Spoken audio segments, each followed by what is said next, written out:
I think heartbreak is designed to teach you lessons. I think everything bad that happens to you as a man is designed to teach you lessons. I think that's why God gives them to you.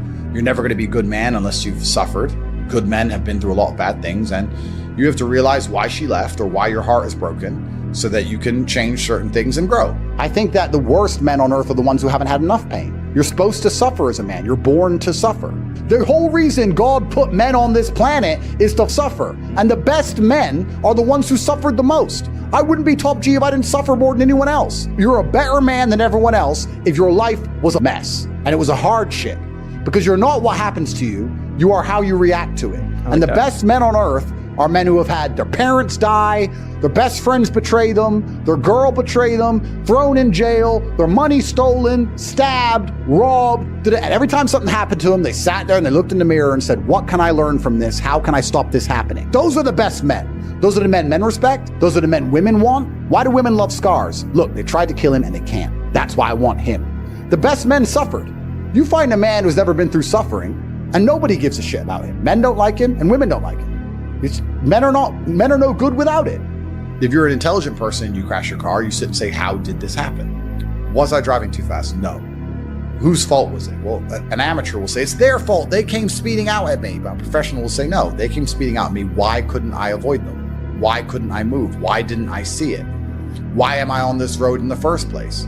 Like a professional analyzes everything from a position of what they could do about it, having control over all things. And it's the same with heartbreak. If you ask an amateur why his heart's broken, well, she left me because of blah, blah, and he'll just blame her like a dumbass. She's arrogant. She doesn't listen to me.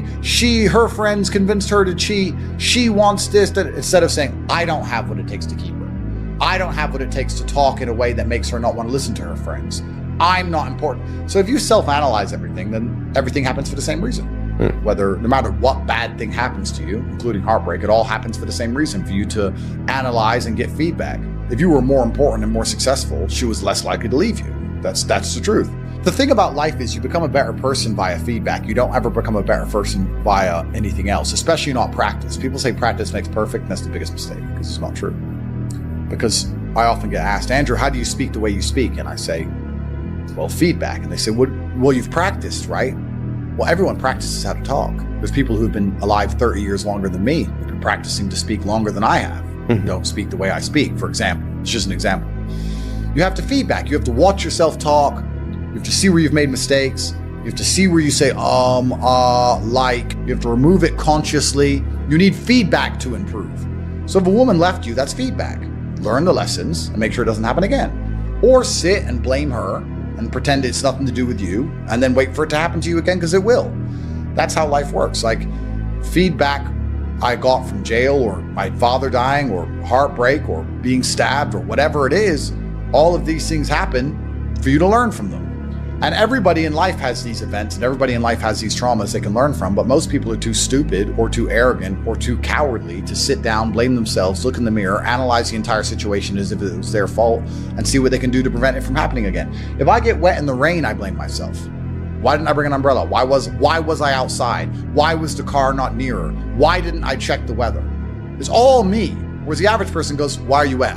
It rained. And it's not their fault, because the sky rains. It's not my fault. I can't stop the sky raining.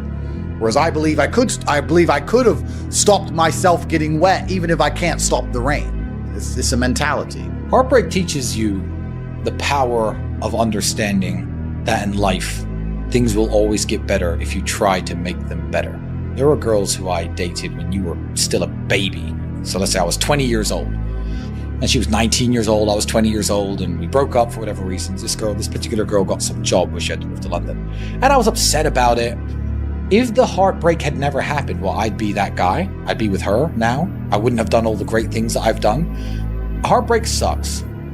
And you do have to deal with it.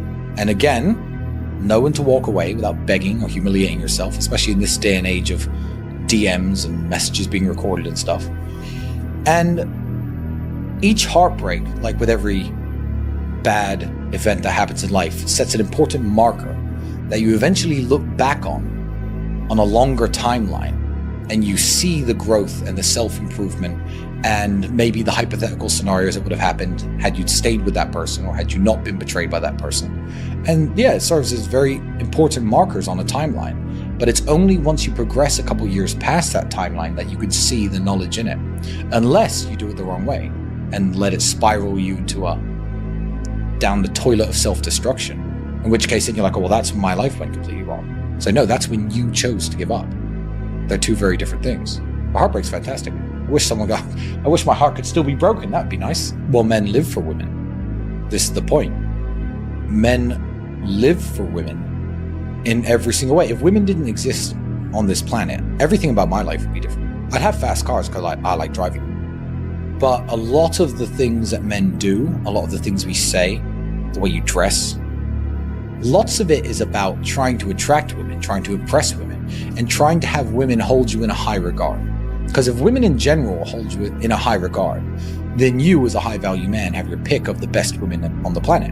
And there isn't a single red-blooded male out there in the world who doesn't like the idea of lots of different women being attracted to him. Even if he's got his wife and he's in love and it's the first girl he's ever been with and he's, I don't know, a Mormon or a Muslim or a Christian who's super involved. If you were to ask him, would you like to be unattractive to women or attractive to women just in general, he'd say attractive, because it raises the impression people have of his wife, for example. So there's not a single man in the world who doesn't live for women in one way or another. Women teach you a lot about how to get women, which is actually quite interesting. Like, they do. Women teach you a lot about how to get women themselves. If you want to piss a woman off, ignore her. Don't insult her. Just don't reply. And you should know that, because when did a woman annoy you most? She ignored you. That's right. So like, you can learn so much from them. But women are the prize, effectively. Sexual access, or access to sexuality, has always been a prize for men that effectively had to be earned. You had to go to war and come back with a Valor Star, or you had to be a king or something to get access to sexuality. So women were the prize up until a certain point, and then if you're a high value enough man, you can say you become the prize, blah, blah. But effectively, women are a fantastic mirror, and how women treat you tell you a lot about yourself, because women are ruthless. And if they don't see value in you, or if they don't see value they can extract from you, you're invisible to them. You know, you can go to a nice restaurant with a girl and you can say, how many men are in here? And she'll say, 3 or 4, and she'll ignore every waiter. If they can't get something from you, you're invisible. So how women treat you in general is a good mark for how much value you openly exude. If they can instantly see value on you, they'll talk to you and treat you a certain way. People think that beautiful women are really bitchy and rude. No, they're not. They're actually very nice and soft and sweet. They're actually quite shy and insecure, if you're that guy.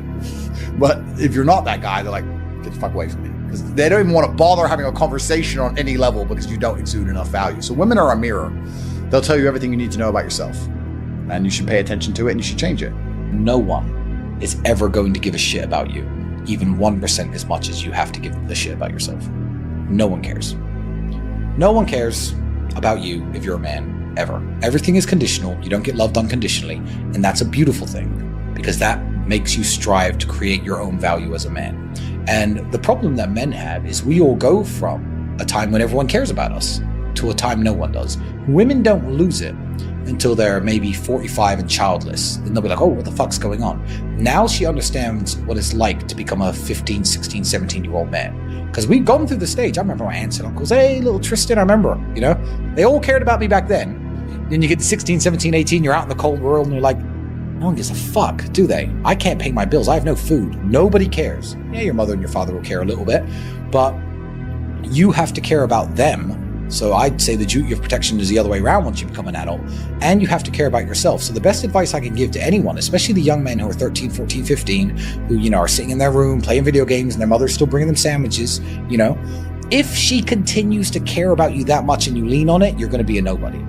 And if she says, okay, you're 18 now, get the fuck out of my house, you're going to be a nobody until you make something of yourself. So the best advice every young man needs to hear is nobody gives a shit about you at all until you make them give a shit. People give a shit about me and Andrew now. Why?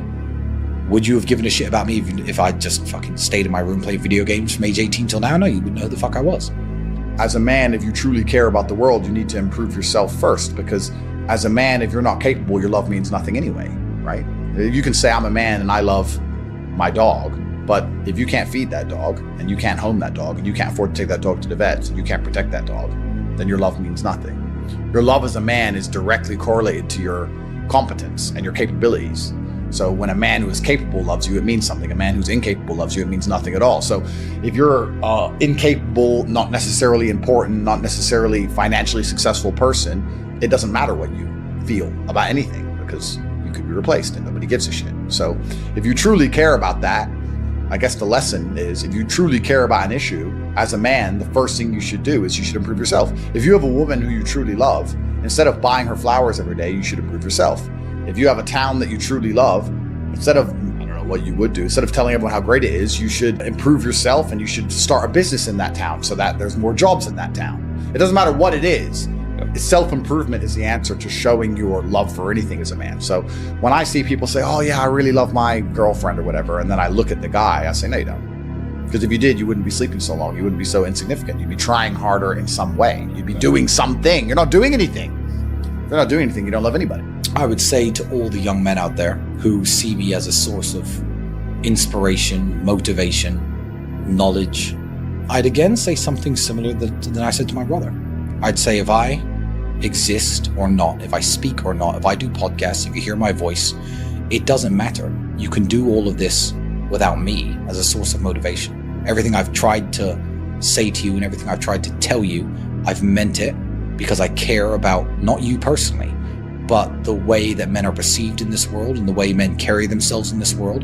And if you are a true fan of mine, don't get angry, don't go nuts, don't burn anything down. Don't let this become a moment in your life that spirals you down that toilet of self-destruction. You don't need me, and you can do this anyway.